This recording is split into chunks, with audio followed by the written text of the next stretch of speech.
korari integuza za Yesu Kristo zirayiririmbye indirimbo zisorejeho mwubaha Imana. Ni ubutumwa bw'abamarayika batatu buri muri marayika wa mbere wahagurutse aringanije afite ubutumwa bwiza bw'iteka ryose ati mwubaha Imana mugenze mute, muyihimbaze kandi muzirikane ko igihe cyo gucira isi imanza kigenje gute gisohoye. Mugaruke ku rufatiro rwo kuramya Imana, nimukaramye umuntu, ntihakagira umuntu wo mu isi mwiyobokamana mwita data, kuko data wa twese uri mu ijuru n'umwe. Muramye yaremye ijuru n'isi n'inyanja n'amasoko. Hakurikiyeho marayika wa kabiri akora bya bindi ati raguye Babuloni. Uwa gatatu atanga itangazo tubisubiramo, mwirinde kuramya inyamaswa n'igishushanyo cyayo. Reka muri uyu mugoroba kuramya kwacu kutubera umugisha mu izina rya Yesu. Uyu mugoroba tugiye kwigana amagambo avuga ngo imyuka mibi.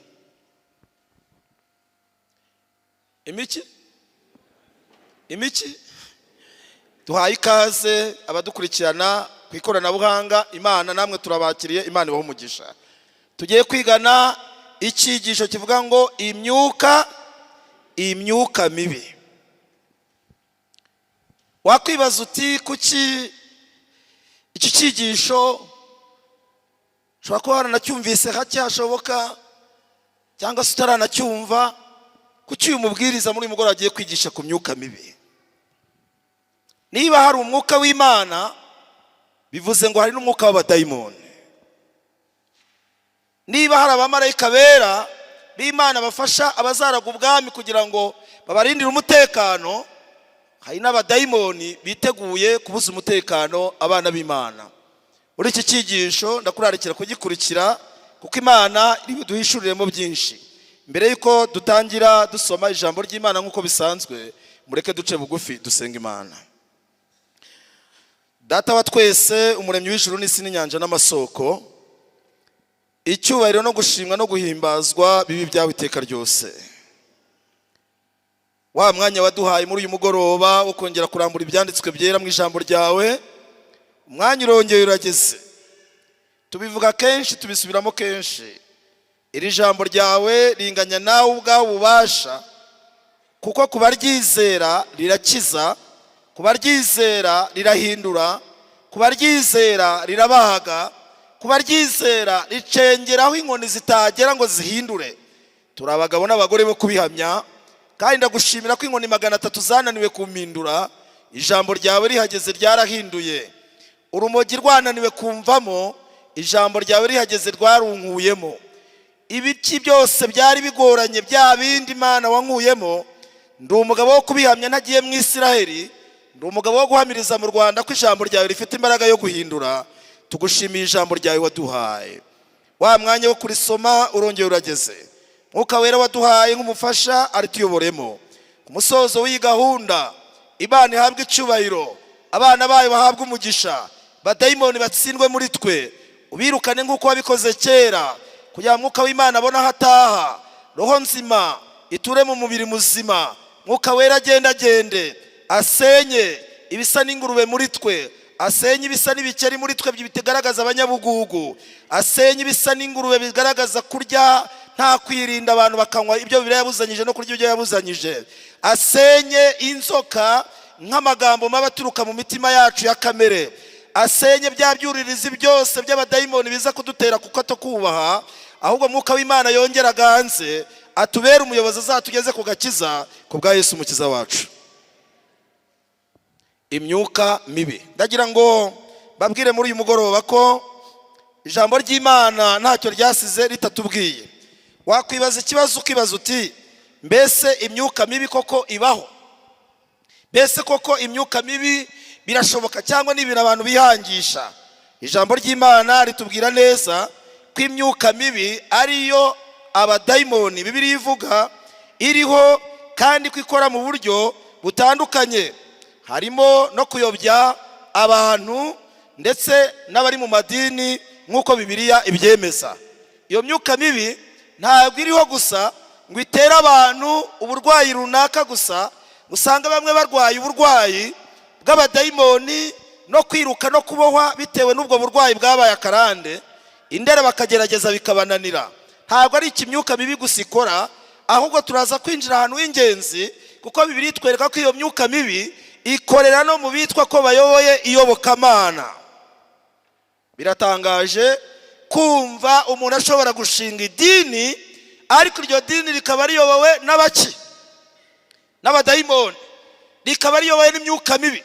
Umuntu agasoma Bibiliya, umuntu agacomeka ibyuma, akazana sente, akazana sembare, akazana ingoma, akazana amapendo, akazana ibinyuguri, akazana abazi kubyina, akazana abazi gusirimba, akazana abazi gutaraka, akazana abazi kwititiza, kugeza no ku rwego abantu bakora ibintu bimeze nk'ubumaje mwiyobokamana kugira ngo bakunde babone abayoboke.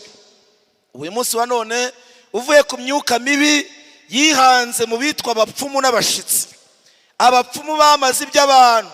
Nabyirutse iwacu kwa data mpasanga abapfumu.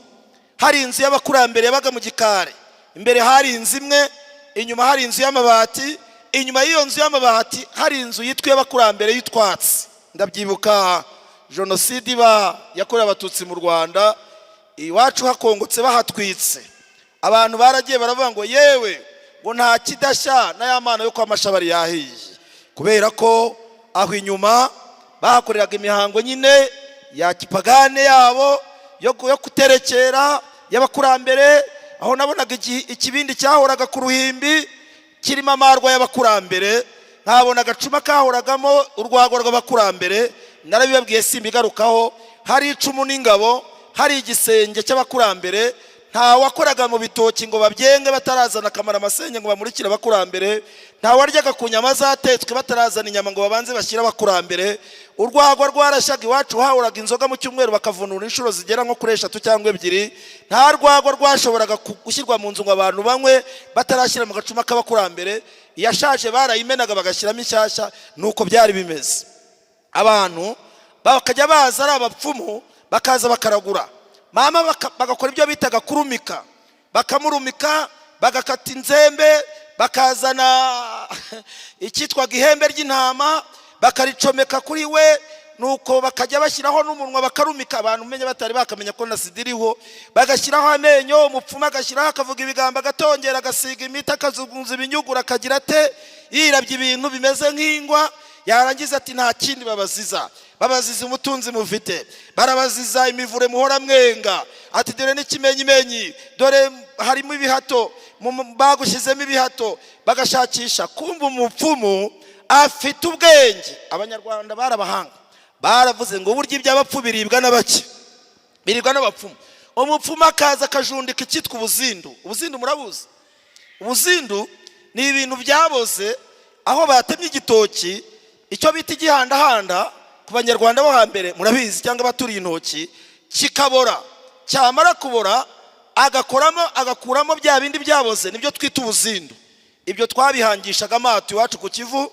Ubwato bwaroboka, ugafata ubwo buzindu ugashyiramo, ugahanga n'igiti, kongera ugahoma neza, ugatsura ubwato ukagenda, ubwato ntibwongere kuva.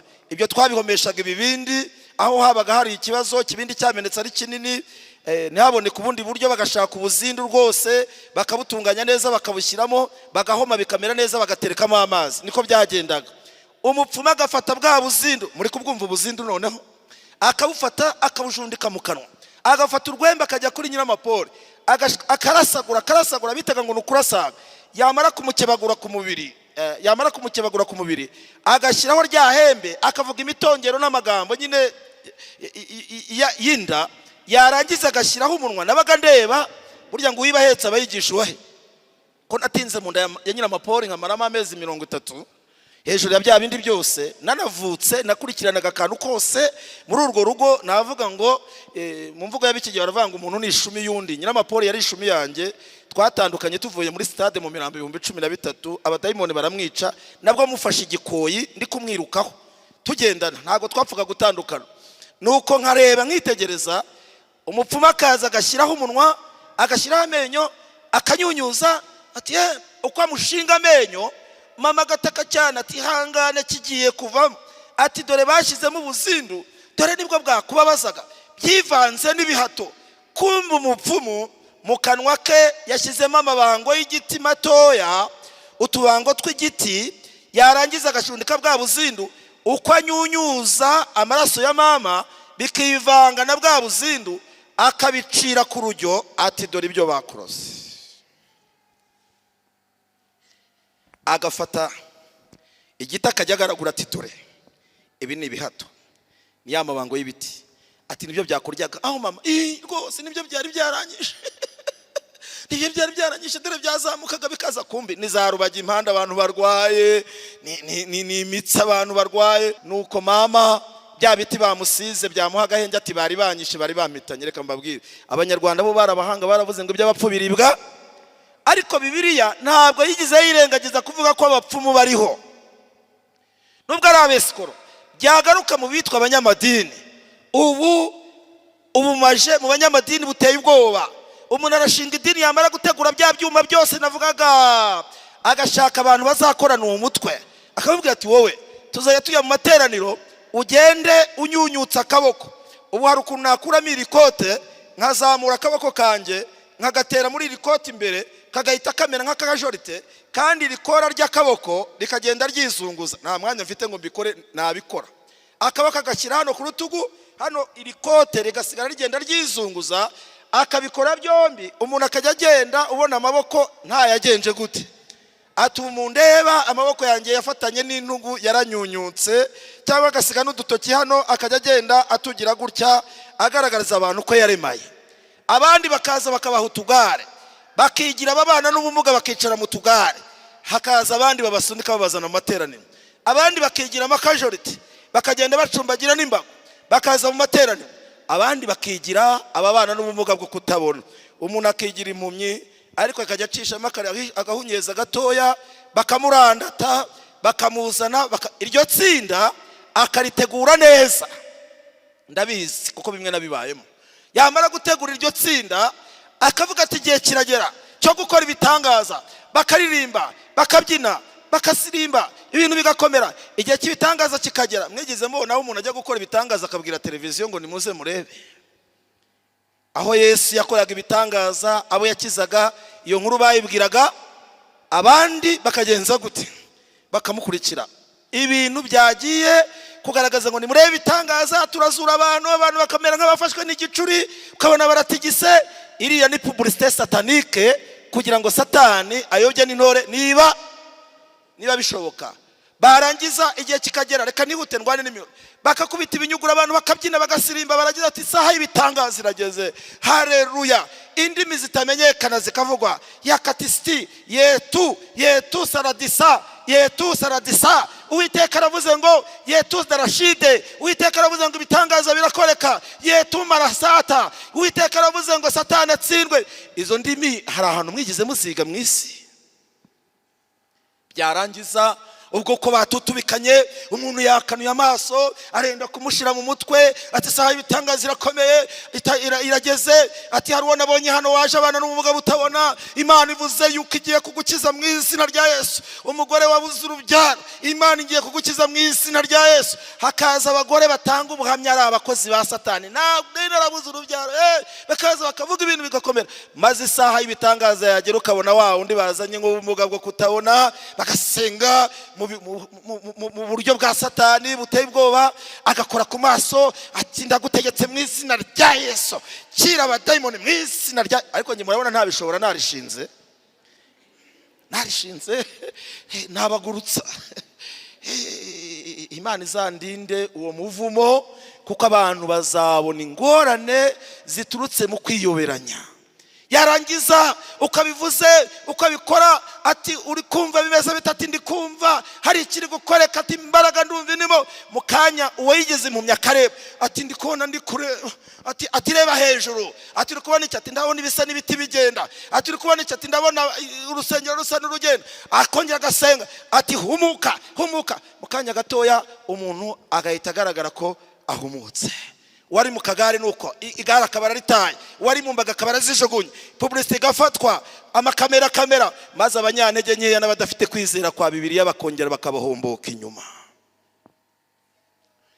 Imirimo, imyuka y'abadayimoni irakora nkuko Bibiliya yabivuze. Iyo dusomye mu rwandiko rwa mbere rwa Timoteyo, turasoma mu gice cyaho cya 4. Niki Bibiliya tubwira? Mu rwandiko rwa mbere rwa Timoteyo turasoma mu gice cyaho cya 4. Ntacyo Imana yasize itatubwiye. Iyo myuka mibi rero irakora mu buryo bwo gukora kwa Satani, kandi mu buryo bw'amayoberane akomeye. Urwandiko rwa mbere rwa Timoteyo igice cya 4 turasoma duhereye ku murongo wa mbere.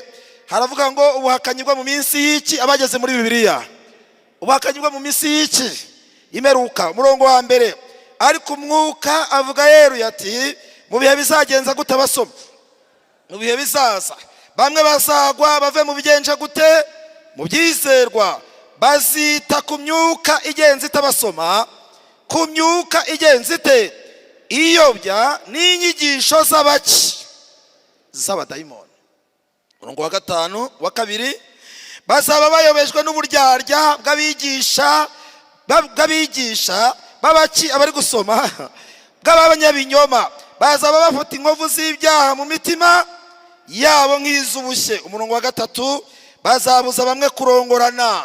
Mwumva umuntu ashinze katederali, ubwo kandi abantu barayobotse ibyitwa gikwira, abwira abantu ati mugomba kubaho mutarongora. Imana iti mubyare mugenze mute, mwororoke, mwuzure iki isi, mwimenyereze ibigenje gute, ibirimo. Ariko umuntu akavuga ngo ndi umukozi w'Imana, ariko ukorera Imana ntakwiriye kurongora, ntakwiriye gushaka, ntakwiriye kororoka, kandi bikahinduka yiswe papa.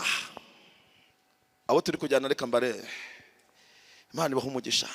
Papa bivuze daddy cyangwa se w'abantu, se w'umuntu. Mu by'iyobokamana iyo hajemo papa, iyo mpamvu mbonera kubwira abantu ko Abadiventiste umunsi wa 7 mu by'iyobokamana tutabyara. Ntabwo tugira ba papa, ntitugira ba mama bo muri batisimu.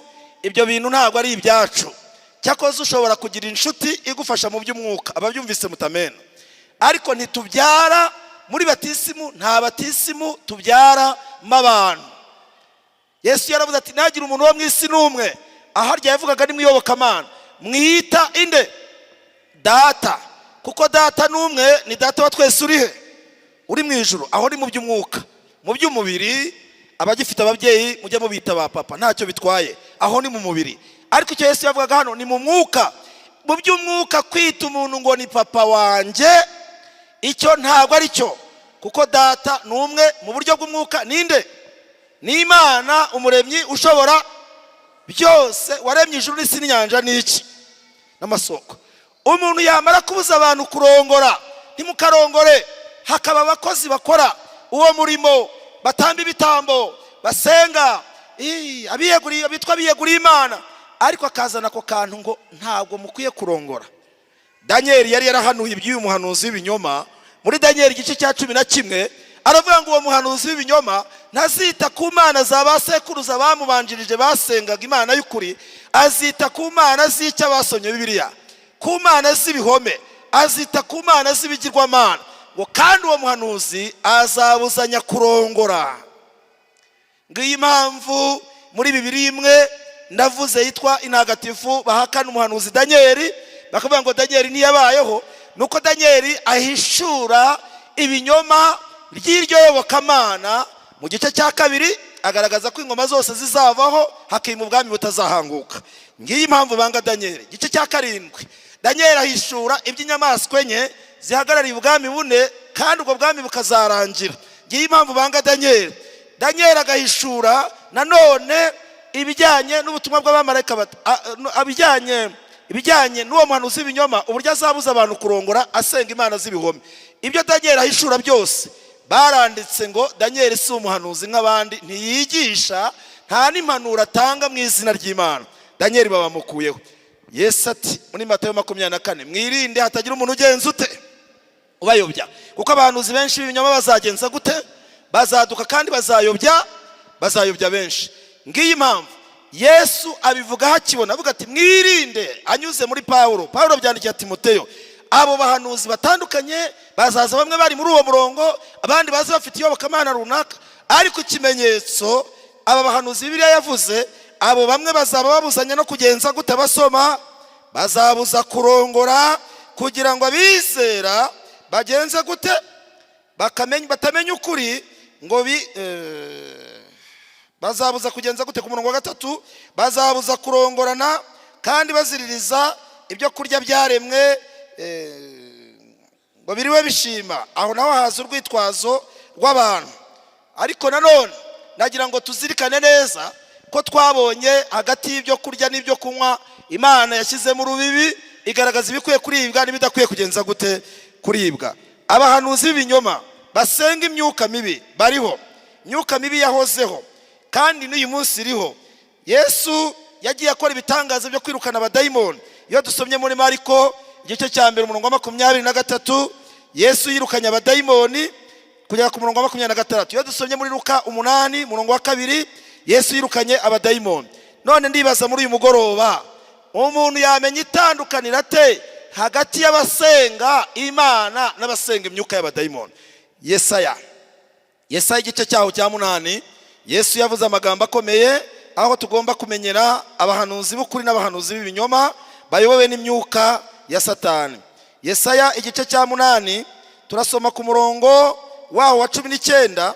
Uwiteka yatanze iri tangazo agira ati, abantu nimube maso mwe kujya kuraguza no guterekera. Ku murongo wa 19, kandi nibababwira bati ngo nimushake abageze muri Bibiliya, abashitsi bugenze gute basoma, mubashikishe, mushake n'abapfumu bagenza gute basoma, banwigira bakagenza bate, abo turi kujyana bakongorera. Mbese abantu ntibari bakwiriye kugenza gute? Gushaka Imana yabo bakaba ariyo bagenza gute? Babaza. Murongo ukurikiraho Uwiteka arabaza ati, mbese iby'abazima byabazwa bagenje gute? Abapfuye. Ikimenyetso cy'abantu bafite imyuka y'abadayimoni nuko bashyiraho n'inyigisho yo gusenga abapfuye. Imwe muri izo nyigisho z'abadayimoni Pawulo yavuze abantu bazaba bizera kandi abantu bakayobya bakanazikurikira, harimo n'inyigisho yo kudapfa kwa roho. Abantu bakavuga bati iyo umuntu apfuye burya ntabwo abapfuye, ubuzima bwe burakomeza, hari ahandi hanaca, kandi iyo yapfuye atihannye ibyaha dushobora kumusabira amasengesho ibyaha yapfuye atihannye akabibabarirwa. Iyo ni inyigisho y'abadayimoni, si inyigisho ya Bibiliya. Yesu Uwiteka aravuga ati, mbese iby'abazima byabazwa bapfuye. Ahita abwira abantu ku murongo wa 20, arababwira ati, nimugaruke ku rufatiro rwo kwizera, nimusange amategeko y'Imana n'iki nibiyihamya, nibatavuga ibihwanye n'iryo jambo, kabone nubwo bakora ibyo bitangazo by'ubumaji bagasa n'abakanguye abantu. Satani abasha no gukora ibyo bitangaza bigashoboka, ariko ibyinshi mu minsi y'imperuka ni ibitangaza binyuze mu bwesikoro bigakorwa abantu bakayoboka. Ariko Uwiteka aravuga ati, niba atavuga ibihwanye n'iryo jambo, kabone nubwo basura umubyeyi, kabone nubwo bazura umugore wawe, kabone nubwo bakora ibitangaza isi kanyeganyega, barirengagije kwera ko amategeko y'Imana, umuseke ntuzagenza gute? Nta museke uzabatambikira. Bana b'Imana, nagira ngo mbabwire yuko imyuka mibi irakora kandi irakorera no mu mayoboka Mana. Yesu yigize abwira abantu bari bafite imyuka mibi muri Matayo 23, arababwira ati, bafarisayo nubwo mwashinze idini muri indyarya, ubwanyu mwanze kwinjira, n'abashaka kwinjira murababuza, ingo z'abapfakazi mwaraziriye murazimara, murabacuza. Ababwira amagambo akomeye ati, wabareba inyuma yabona musa neza, mumeze nk'ibituro bisizingwa, ariko imbere muri amagufwa. Yesu ashaka kubereka ko nta mwuka w'Imana ubarimo, ibibakoresha ari imyuka y'abadayimoni. Inshuti yanjye, muri uyu mugoroba, umwuka ukurimo ni mwuka ki? Nuwuhe mwuka ugukoresha muri ubu buzima? Banyamadini mudukurikira, ni uwuhe mwuka mubona ubakoresha nyuma yo kwanga ijambo ry'Imana n'amategeko y'Imana? Ijambo ry'Imana hari icyo ritubwira, nyamara hari icyo dukwiriye kureba. Ijambo ry'Imana akaba ari ryo twiringira. Dukwiriye kwishingikiriza ku Mana kuruta kwishingikiriza ku bantu. Hari inyigisho zaduka, kandi izo nyigisho zigatwara benshi batazi iyo biva niyo bijya. Izo nyigisho ziyobowe n'abadayimoni. Imana ivuga yuko abantu bagerageza kuraguza, bagerageza kujya mu bapfumu, bagerageza kutandukira ntibemere kuyoborwa n'ijambo ry'Imana. Abo bantu bakagerageza kuvugana n'abapfuye, abo bantu baba bataye umurongo w'ijambo ry'Imana. Gutegeka kwa kabiri, reka dusome mu gitabo cyo Gutegeka kwa kabiri. Turasoma Gutegeka kwa kabiri, dusome mu gice cyaho cya 18. Gitabo cyo Gutegeka kwa kabiri, reka dusome mu gice cya 18, hanyuma dusome ku murongo wa 10 tugeze ku murongo wa 12. Haranditse ngo, abageze muri Bibiliya Yesu ashimwe, haranditse ngo muri mwe ntihazaboneke, muri bande? Murongo wa 10, muri mwe ntihazaboneke ucisha umuhungu we cyangwa umukobwa we mu muriro, kuko ibyo ni ibikorwa by'abanyamyuka mibi, cyangwa ukora iby'iki abasoma iby'ubupfumu, cyangwa ugenza ute uragurisha ibicu. Kayitare sogokuru we yaragurishaga inkoko y'ibara rimwe. Cyangwa umupfumu, cyangwa umurozi. 11, cyangwa iki abari gusoma umwambuzi, cyangwa ugenza ute ushikisha, cyangwa ugenza ute uragurira abantu ibizagenza gutera ibizababaho, cyangwa umushitsi. 12, kuko ukora ibyo wese ari ikizira Uwiteka yanga urugenje gute urunuka. Ari umupfumu uragura, ari abajya gupfumaguza bakajya ku bapfumu, ari abajya kuraguza, ari abajya gushikisha, ari ababikora bose Uwiteka yeruye ko ibyo bintu bakora abyanga urugenje gute urunuka. None se abantu bangana iki uyu munsi wa none basigaye bajya kuraguza, bakaraguza no mwiyobokamana riyobowe n'imyuka y'abadayimoni. N'abadivantisi umunsi wa karindwi ugasanga bagiyeyo, hariya barasenga, hariya barerekwa, hariya barakurondora, hariya barakuvuga ati kandi iyo muri kunda gushishwa n'abagore. Uzi kuntu nagiyeyo nasanze ibintu bimeze gutya, hari umugore wari waragenje gutya, n'ukuri byagenze neza, ugatangira gukora ivuna ry'abadayimoni uri kujyana abantu mu abandi badayimoni. Ba mama n'abashaki banje akariro gake na feri, mugende gake aho mujya ntimuhaze. Baragusengera ukazinguka, umukobwa wari waragumiwe rwose, bwacya mu gitondo ugahita ubona umugabo. Birangira bazengurutse bakajya bababwira ngo bababonye abagabo mukwiranye muzabana. Ubu hari n'ingo ziri gusenyuka, umugore bakamubwira bati uriya mugabo mubanye ntago mwari mukwiranye, dore Uwimana yakugeneye n'uriya, agasohoka mu rugo rwe agata urugo rwe agasanga uwo ngo niwe bamweretse. Imyuka y'abadayimoni irakora imbona nkubone. Yesu ati mwirinde hatagira umuntu ubayobya, muri Matayo 24 umurongo wa 4, kuko abahanuzi benshi b'ibinyoma arabita Kristo bazaduka kandi bazayobya abangana iki. Ariko se abantu niyo wafata isekuru ugasekura ugira ngo umupfapfa bw'abapfapfa bwabavamo, uretse Yesu wenyine wahagera. Abantu nibakomeza bakayoboka mu madini kandi bamaze kumva n'ukuri kw'ijambo ry'Imana. Ngibyo iby'Imana ihamagara ikoresheje itorero ryayo riri ku isi.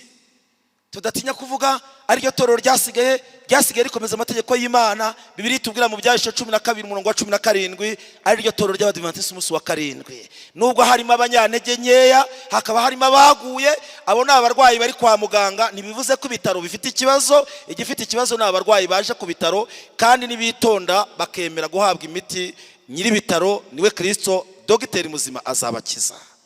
Ariko niryo torero ry'Imana ryasigaye rigomba gukomeza amategeko y'Imana rifite guhamya kwa Yesu. Imana irarihamagara ikaribwira ngo bwoko bwanjye nimuhamagara abo bantu, muri mu Byahisho igice cya 18, muhamagara abo bantu bari kuyobozwa n'imyuka mibi, muhamagare ngo bwoko bwanjye musohoke muri Babuloni, mutazahabwa ku mujinya w'ibyago 7 by'imperuka bigiye kuzahabwa abanzi b'Imana. Niyo mpamvu twaje kuvuza ijwi ry'impuruza hirya no hino amateraniro y'abari kubera. Ukwiye kubyitabira ijwi rirenga, iri jwi ntago rizagaruka. Uri umunyamugisha wo kubyumva, ugasohoka mu byaha, ugasohoka mu nyigisho z'ibinyoma, ukemera kuyoborwa na Bibiliya yonyine. Ababyumvise mutamena. Imyuka mibi izibanda mu bantu. Uwiteka ati ibyo bintu mbyanga urunuka. Uyu munsi wa none reka mbabwire, mu buryo bw'amadini ingo zimaze gusenyuka, mbizi neza. Abanyamadini bakaza bati inzu yanyu iraroze, inzu yanyu mwarayiroze. Wiguriye inzu ipavomye bakakubwira ngo iraroze, umuntu wayiroze yarazi ko ari njye uzaza kuyituramo. Mwagiye mushyira mu bwenge namwe mugatekereza, iyi nzu barayiroze, ninde wari uzi ko uzaza kuyituramo akakuroga? Bati inzu iraroze, hasi hariya n'ukwahinga, bakaza bagafata amapiki n'ibitiyo bagahinga inzu bakayiritura. Barangiza bavuga ati dore iyi nzu barayiroze, bakazana ibipfunyika. Abanyamasengesho bafite Bibiliya, akazana igipfunyika kirimo amababa y'ibishwi, kirimo y'ibisiga, hakazamo uruhu rw'ingona, hakazamo utwenda tw'udusuvetoma twacitse, utw'umutuku, utw'umuhondo, utw'ingwe. Bakajya babaza nyiramamonye bati nta kariso y'ingwe wigize kubura? Ati ati nigize kwibura yasaga n'ingwe, ati dore rero ndi kubireba aho babitabye, aho babihambye hano, ati nta yindi tukura bigize kubura, nta gasurujipe gasa gutya, ati nta kintu mwiza kuri, bakazana ibyo bintu byose muri tekinike yabo ya Satani. Bamara kubizana bagahinga rwarwo, batizana amazi hano, amazi bakayashyira hano, bakayasengera ngo ni amaraso ya Yesu. Ubu hari abizera benshi dufite na hano mu itorero basigaye bizera ko amazi ahwanye n'amaraso ya Yesu, bakajya kuyatera mu nzu ngo bari kwirukana imyuka mibi. Hano wasanga muhari ngo bari kumisha amazi. Abo banyamadini bakavuga ati mumisha amazi, mumisha amazi arirukana imyuka mibi. Haje n'ibindi bintu ngo byitwa imyunyu yo mu nyanja ngo yirukana imyuka mibi. Abantu ariko iyo myuka mibi bene uwo mudayimoni ntakurwamo n'ikindi keretse kwiriza ubusa no kugenza gute. None abantu kuko mwanze gusenga, mudashaka gufata Imana nk'Imana yanyu, murashaka kugendera ku nyigisho z'inzaduka, kandi izo nyigisho ziyobowe n'abaki? N'abadayimoni. Ntago mbizi, sindwanyije abavuzi gakondo bavuga ngo imyunyu yo mu nyanja ngo yirukana abadayimoni, ariko ngiye kukuri sinkwizera. Abadayimoni b'amahane nari ndwaye, abadayimoni b'ubusinzi nari ndwaye, abadayimoni b'ibiyobyabwenge nari ndwaye, abadayimoni b'amoko nari ndwaye, nabakijijwe no gusenga. Nta kindi kirukana umudayimoni mu muntu keretse kwiriza ubusa no kwiringira Imana no kugenza gute? No gusenga. Niyo mpamvu muzabona hari abanyamadini bamwe mujya gusura, mwajya gusenga, simvuze idini yabo, bakakubwira bati gusenga genza ute? Gusenga byihorere. Abo bantu batinya amasengesho bayobowe n'imyuka y'abadayimoni. Niyo utangiye gusenga barasohoka bakigendera. Kandi bafite idini rifite abayoboke cyane.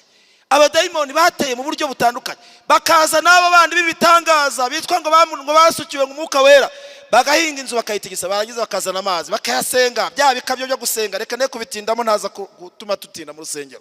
Bamara gushyiramo ibikabyo byinshi bari gusenga batitira, bataye amazi bahindutse amaraso yandera, batahindutse amaraso ya Yesu. Ariko amaraso ya Yesu ahinduka amazi. Barangiza ko bwataye amazi yaminjagiremo hariya, ukayaminjagira aho bacukuye. Barangiza bagutumaga ngo ujye kuyazana, bagafata cya gipfunyika kirimo bya bintu bakabitaba. Aya ni amabanga y'abadayimoni ndi kuvumbura. Bakabitaba muri hahandi bacukuye, bamara kunyanyagizaho amazi bakakubwira ati kubita ipiki hariya, zamura. Wakubita akazamuka cya gipfunyika, ati dore ibintu byose babarogeyemo ngiba aho bituye, ati tugiye kubitwika mu izina rya Yesu. Bagacana umuriro, bakazana amasomo yo muri Bibiliya, bagacurika Bibiliya, bagatwika. Yarangiza ati rero umukozi w'Imana naturutse Cyangugu, umukozi w'Imana naturutse Iburasirazuba, kandi abakozi b'Imana bagomba guhabwa amafaranga, bagomba guturwa. Ubu tubakijije imikoshi, tubakijije imikasiro, tubakijije inyatsi, ibyo byose biragiye. Akazi karabonetse, wari ufite diplome mu rugo hano umugabo nta kazi afite, baba bafite amakuru yuko tubayeho, bati rwose ubonye akazi, wari warabuze urubyaro, bati mu izina rya Yesu bakarambika ikiganza kunda. Ugasanga abagore bicaye hariya babashyizeho hanuzi ibinyoma b'abagabo bafite irari ry'abadayimoni, bakabashyiraho ibiganza ku bibero ngo bari kubirukanamo abadayimoni ngo bazasama. Abantu bagategereza. Yarangiza ati umukozi w'Imana rero ugomba kuduha, ukatanga ituro ryo gushima Imana.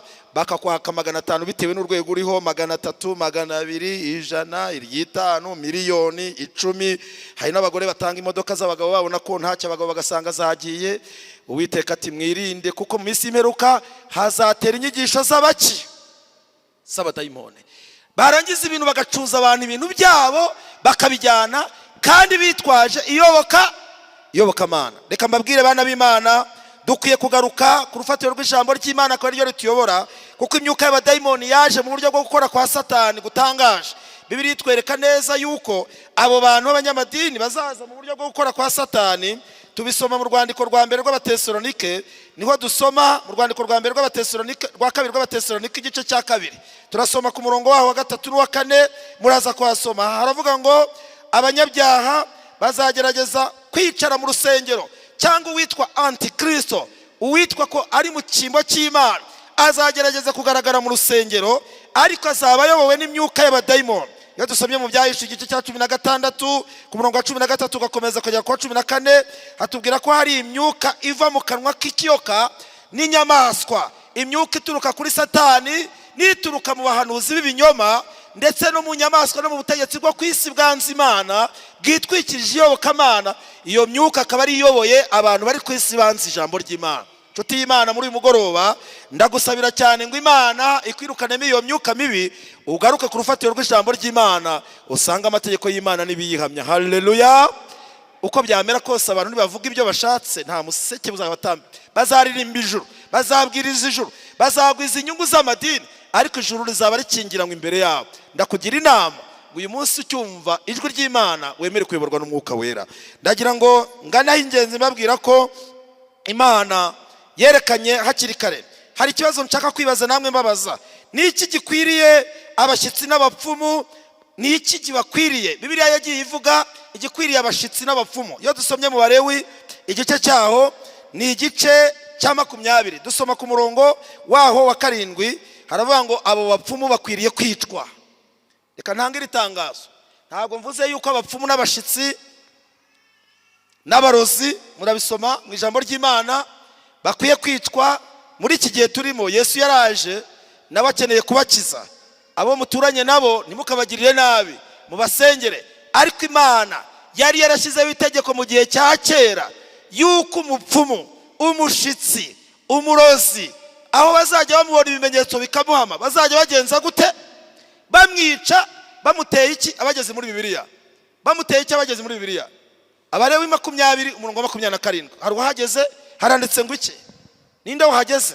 Mwamfashe gusoma nihute utagira ngo nibyanjye. Haranditse ngo iki? Abalewi, hari wahageze ngo asome? Nta mikrofone iri hano hafi. Abalewi igice, reka tuhasome. Abalewi igice cya 20, Abalewi igice, nari mvuze igice cya kangahe? 20 umurongo wa kangahe? Wa 27. Ndabona hari utinze gusoma, reka ndisome. Abalewi 20 umurongo wa 27, twihute ndi kwirukankana n'igihe. 27 haranditse ngo umushitsi. Abageze mu Bibiliya, umuki, umushitsi cyangwa umuki, umushitsikazi. Hari abashitsi hari n'abashitsikazi. Ndetse n'iki? Abasoma. N'umupfumu cyangwa iki? Koko Nyagasani ntacyo Bibiliya yasize. Hari abapfumu, hari n'abapfumukazi. N'umupfumukazi nibakagenze gute? Abasoma nibakabure kwicwa, kandi bazicishwa iki? Amabuye. Urubanza rw'amaraso yabo aba ari wowe ruzagenza gute? Ruzahama. Imana igaragaza ibyo bintu uko ibyanga. Abashitsi ni abashika abantu babakuramo ibyabo, ni abajura bitwaje ngo ni ubuvuzi gakondo, ni abanyamitwe bitwaza amadini. Uyu munsi wa none nagira mbibutse ko hari ibyo bita mayifa. Ibyo bita mayifa, umuntu araza akafata isafuriya, nihute ngere ku musozo, yamara gufata isafuriya akayitereka ku mbabura, akayitereka irimo amazi. Abadamu benshi mwashiriyeyo, yamara kwitereka irimo amazi.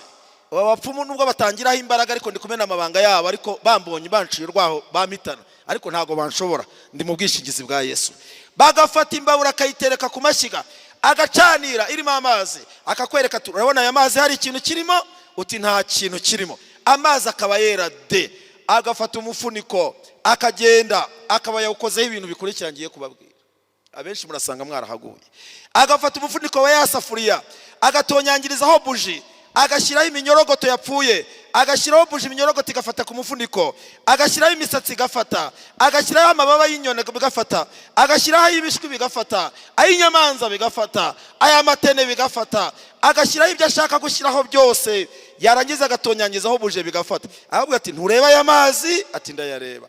Uri kubona hari ikintu kiyarimo? Nta kirimo. Ngiye kuyacanira, hanyuma nyapfundikire ibyo bakuroze, tugiye gusenga, dusenga Imana. Cyangwa yaba ari umupfumu usanzwe, ati ngiye guhamagara abakurambere, akagenda akafata ibinyuguru, akavugiriza, akavugiriza, agakangura, akaba yafashe igitembo, igitembo kivamo amazi, akakinyuza munsi, kigahinguka mu nzu, kivuye hanze.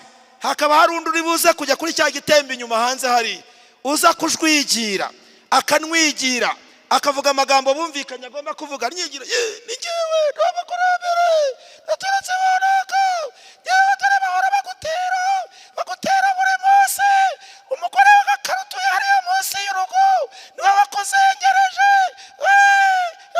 Akavuga uko abivuga, uko babyestaye, bikavugira muri saro hafi yaho wicaye, bikavugira mu kirago, bikajya bijwigira uko ukumva ibintu birakomeye, undi muri kumwe yirabyingwa, atabakurambere bagiye kuvuga, kurikira neza, akaza gupfundura wa mufuniko. Uko yacaniriye amazi akabira, aragenda akamanura bya bintu bifashe ku mufuniko bikagwa mu mazi. Byamara kugwamo akakubwira ati amazi si wowe yapfundikiye, ati niyo yapfundikiye. Pfundura, wapfundura ugasangamo iminyorogoto, uduserebanya dutoya, utwugu dutoya. Ati dore ibi bintu byose nibyo bakuroze, wari usigaje umunsi umwe ugapfa. Niko se mada ufite ikimasa?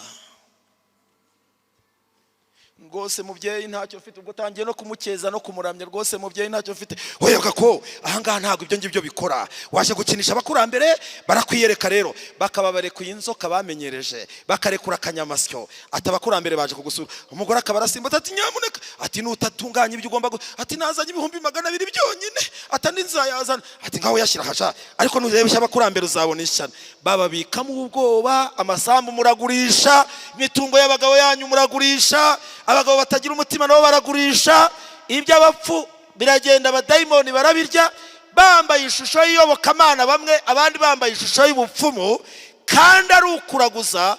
Bakaguha igisura, bakaguha inyarabasanya, niba wari urwaye mu nda bakaguha tungurusumu, bakabivanga ukagenda ukanywa ukumva mu nda biroroshye, utumupfumu yamvuye. Uwiteka aravuga ati mbese murajya kubaza abo ngabo, ntimwari mukwiye kubaza Imana yanyu? Yesaya 8:19. Mbese iby'abazima byabazwa abapfuye? Abandi batangira kuraguza basenga abapfuye. Mutagatifu runaka udusabire, nyira runaka udusabire. Bari kuraguza imyuka mibi, bari gusenga imyuka mibi. Niki Bibiliya itubwira? Bibiliya itubwira muri Yobu igice cya 7 umurongo wa 9 kugeza ku wa 10, niki dukwiriye kwishingikirizaho, niki dukwiye kwitaho. Mbese uwapfuye ashobora kuvugana n'abazima, cyangwa ashobora kuvugana n'abariho? Yobu igice cya 7 atubwira ngo iki? Reka dusomere isomo dusatiraho ingenzi muri uyu mugoroba, ariko mukwiye kuba maso inshuti z'Imana. Yobu igice cya 7. Yobu nabuze umusomyi ngo ajya mfasha gusoma twihute, ariko reka tugerageze turebe. Yobu igice cyaho cya 7 turasoma ku murongo waho wa 9 tugeze ku wa 10. Hari wahageze ngo mfashe gusoma? Ndashaka kugira ngo twihutane. Yobu somera mama, wewe wahageze. Yobu igice cya 7, nushaka usomesha ijwi ryawe turihuta, twatangiye iminota yagiye, ndebe ko nasoza. Yobu igice cya 7 murongo wa 9 haranditse ngo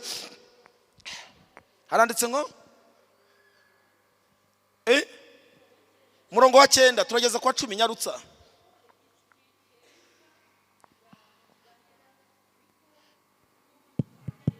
Mumumere mikrofone, murakoze cyane. Reka risome iryo somo tugenda tuganaho ingenzi. Yobu igice cya 7 umurongo wa 9 kugeza wa 10 haranditse ngo usome cyane. Haravuga ngo uko igicu cyeyuka mukireba mu kirere kigahera, kikagenda kigahera, mukabona harakeye haratamurutse, niko numanuka ajya ikuzimu, ajya he abo tujyana ikuzimu kwa Nyamusinda, atazasubira kuzamuka. Ntabwo azasubira kuzamuka ngo agenze ate?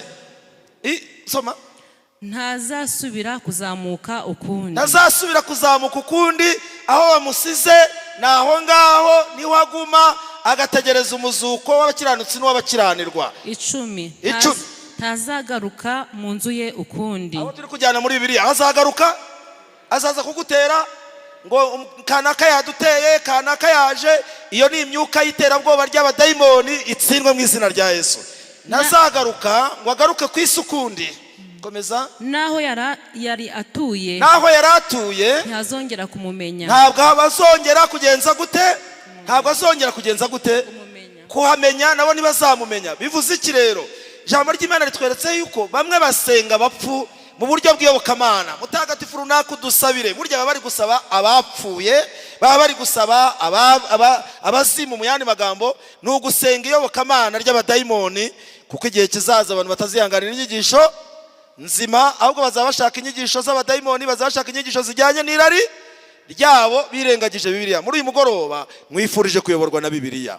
Uwapfuye ntacyo amenya. Bibiliya itubwira iki? Iyo dusomye mu Mubwiriza igice cya 9 umurongo wa 5, mu Mubwiriza igice cya 9 ku murongo waho wa 5, niba wahageze mushiki wanjye wongera usomere, haranditse ngo Mubwiriza igice cya 9 umurongo wa 5. Mubwiriza igice cya 9 ku murongo wa 5 nahageze, niba wahageze urasoma, niba utarahagera reka nge nsome twihute cyane. Mubwiriza iki cya 9 umurongo wa 5 haranditse ngo ufatanya duhera ku murongo wa 4. Ufatanya n'abazima bose abafite iki? Abasoma ibyiringiro, kuko imbwa nzima iruta intare igenje ite? Imana yagereranyije uwapfuye nk'intare yapfuye, igereranya umuzima nk'imbwa nzima. Urwo rugero Imana yatanze rurakomeye cyane, kuko intare yapfuye imbwa nzima ishobora kuyigenda hejuru, intare igakoma? Oya, intare ntishobora gukoma. Bishatse kuvuga iki? Imana yashatse kugaragaza ko ikintu cyapfuye ntacyo kigenje gute, ntacyo kibasha. Ku murongo wa 5 ntacyo Bibiliya yasize ivuze, ariko abantu barasenga abazima. Murongo wa 5 haravuga ngo abazima bazi ko bazagenza gute? Bazapfa. Ariko abapfuye bo ntacyo bagenje gute? Ntacyo bazi, kandi nta ngororano bakizeye, kuko batakibukwa. Urukundo rwabo, rwangano rwabo, shari ryabo byose iyo bapfuye biba bigenje gute? Biba bishize, kandi nta mugabane baba bakizeye mu bikorerwa munsi y'ijuru byose, kugeza ibihe bingana iki? Kugeza ibihe byose. Inshuti z'Imana, muve mu buyobe. Gusenga abapfuye, gutabaza abapfuye, kanaka udusabire ku Mana. Abandi bati bwo yapfuye ntiyapfuye, yagiye mu ijuru. Bibiliya itubwira iki? Itubwira ko iyo abantu bapfuye basinzira mu bituro byabo bagategereza umuzuko. Muzi inyigisho satanike ihishe mahangaho. Iyo abantu bavuze ngo kanaka ntiyapfuye yagiye mu ijuru, baba bahakanye mu yandi magambo ko Yesu atazagaruka. Nicyo Satani abakoze, ariko mu mwambaro w'idini usa neza. Kuko Yesu, abantu bapfuye baramutse bajya mu ijuru, Yesu yazirirwa agaruka se? Yaza kumara iki? Bibiliya itubwira iki? Kugiye Yesu azagaruka hari ibintu bizaba. Yesu yari yavuze muri Matayo 24:24 ati ibimenyetso n'ibitangaza ntabwo bikwiye kuzabatwara, kabone nubwo abantu babikora mu buryo bw'ibigaragara cyangwa bakabikora mu buryo bw'ubumaji bumeze nk'ubwo. Ntidukwiye kwizerera ku bitangaza, dukwiye kwizera ku ijambo ry'Imana ryagenje gute? Ryavuze, kuko Satani azabikora ngo ayobye n'intore niba bigenje gute? Bishoboka. Bibiliya hari iki tubwira, kandi katubwira yuko dukwiye kwitwararika. Bitangaza sibyo dukwiye kwizereraho. Gitangaza cya mbere Imana ikeneye ku mutima w'umunyabyaha no guhinduka ku mutima. Kandi bitangaza by'Imana tubibona kuri twebwe buri munsi. Uyu mwuka w'oxygene turi guhumeka nta bomboni ducometseho, ni ibitangaza. Kugira akaboko bikemera ni ibitangaza. Gutera intambwe bikemera ni ibitangaza. Kubasha kurya ibyo kurya bikamanuka bikagera mu nda ni ibitangaza. Igifu kikabisya bikagenda neza ni ibitangaza. Amaraso agakora mu mitsi bikagenda neza ni ibitangaza. Mbese ibitangaza by'Imana duhorana nabyo? Ababyumvise mutamene. Mana yacu ihora idukorera ibitangaza uko bwije nuko bukeye, ariko ibiri inyuma ya Bibiliya ntidukwiye kubyizera. Nagira ngo mbabwire ko Bibiliya itubwira neza abami bagiye babaho bagatakaza umwimerere wo kubaha Imana, bikarangira Imana ibakuye ku ngoma. Dusoma umwami witwa Sawuli wagiye gushikisha, muzabisoma mu gitabo cya mbere cy'ibyo ku ngoma igice cya 10 ku murongo wa 13 kugeza ku wa 14. Umwami Sawuli wayoboraga ishyanga ry'Abisirayeli aratandukira ati umuyobozi Bibiliya ati ijwi ry'Imana ajya gushikisha muri Andori. Byarangiye apfuye kandi akurwa ku ngoma, kuko yatandukiye akava mu murongo wo kumvira Imana akumvira imyuka y'abadayimoni. Muri uyu mugoroba ndabifuriza kuva mu nzira y'imyuka y'abadayimoni mugendere mu nzira y'ijambo ry'Imana, Mwuka Wera ababera umuyobozi. Nagira ngo mbabwire ko Kristo agiye kugaruka vuba bidatinze. Iyo dusomye muri Yohana igice cya 5 ku murongo wa 22, dore uko havuga. Iyo abantu bavuga ko bapfuye bagiye mu ijuru, baba bahakanye kugaruka kwa Yesu. Ariko Yesu Kristo agiye kugaruka. Dusoze ku kugaruka kwa Yesu. Yohana igice cya 5, reka dusome ubutumwa bwiza bwa Yesu bwanditswe na Yohana igice ni icya 5, turasoma ku murongo waho wa 28. Niki Bibiliya itubwira? Haranditse ngo, murongo wa 28 mu butumwa bwiza bwa Yesu bwanditswe na Yohana, murongo wa 28 haranditse ngo, nimutangazwe n'ibyo, kuko igihe kigiye kuzagenza gutabasoma, kigiye kuzaza ubwo abari mu bituro bangana iki bose bazagenza gutabasoma, bazumva ijwi rye. Iryo ni iryande? Ni irya Yesu. 29, bazumva ijwi rye bazavamo abakoze ibyiza, bazazukira icyo abasoma ubugingo buhoraho, naho abakoze ibibi bazazukira gucirwaho iki? Iteka. Iyo havuzwe ngo ntabwo bapfuye bari mu bituro, bagiye mu ijuru. Ukurikira ako kantu ngiye kugasorezaho, karakomeye. Ni inyigisho y'abadayimoni. Ntabwo yapfuye aciye muri purgatori, yazamutse ubu yageze mu ijuru. Abandi bati bene wacu basenga ku Ijumamosi bo baravuga ngo umuntu wapfuye yahuye na marayika witwa Jibril, ngo arabanza aramukanda, aramukanyuza, amukuramo ubunyamusozi, aramukamura, ariko nabo bizera ko aba yagiye mu ijuru. Abitwa barokore b'amadini atandukanye baravuga ngo igare riba ryaje, ngo akarinyonga, ngo agahita yigira mu ijuru. Abandi basigaye bitwa gikwira, batuye yazamutse yagiye mu ijuru. Niho bahera bavuga ngo mutagatifu runaka udusabire. Mutagatifu muzabona mu ndirimbo z'abaprotestant harimo indirimbo zivuga ngo abapfuye, abera baratashye, abera baratashye, abera baratashye. Ayo madini yose ari amagambo aturutse mu kanwa k'ikiyoka aricyo Satani, ari aturutse mu muhanuzi w'ibinyoma aribwo Protestant bwataye Bibiliya, ari aturutse mu butegetsi bwo kwisi bwambaye umwambaro w'idini. Ibyo byose ni imyuka isa n'ibikeri, ni imyuka y'abadayimoni iyoboye abo bantu. Ntabwo dukwiye kuyiyoboka. Iyo bavuze ngo umuntu yagiye mu ijuru, baba bahakanye ko Yesu atazagaruka, bakaba bahakanye umuzuko. Kuko niba Yesu azagaruka ahamagara ari mu bituro bagenze gute? Basuke. None niba bagiye mu ijuru, azaza kuzura bande? Azaza kuzura bande? Abo turi kujyana bahakanye umuzuko. Hari ibimenyetso bigaragara amadini yambaye imyuka y'abadayimoni arwanya Bibiliya. Iyo banze umubatizo wa Bibiliya, tuzabireba ejo, baba bavuze ko Yesu atapfuye kandi atazutse. Kuko umubatizo wa Bibiliya werekana urupfu rwa Yesu n'umuzuko, werekana uburyo umunyabyaha ashobora gupfa ku cyaha akazukira ubugingo buhoraho. Baba bahakanye ko nta munyabyaha wakiranuka mu isi, kandi Kristo harahamya yuko gukiranuka bishoboka. Ikintu cyose iyo bahakanye isabato y'Uwiteka, baba bahakanye irema, kuko isabato igaragaza ko Imana ari umuremyi. Haleluya. Kandi baba bahakanye gucungurwa, kuko isabato igaragaza ko twacunguwe. Haleluya.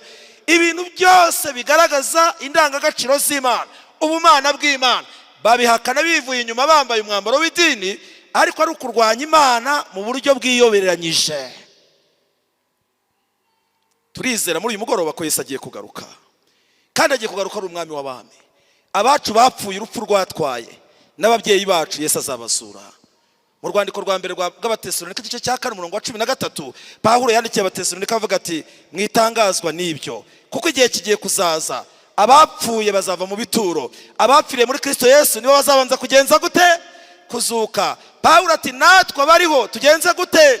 Duhindurwe mu kanya gato nk'ako kugenza gute? Guhumbya. Nuko dusanganira umwami wacu he mu kirere, tuzabana n'Imana yacu iteka ryose. Pawulo aravuga ati ababuze ababyeyi, urupfu rwabatwariye ababyeyi, urupfu rwabatwariye abagabo,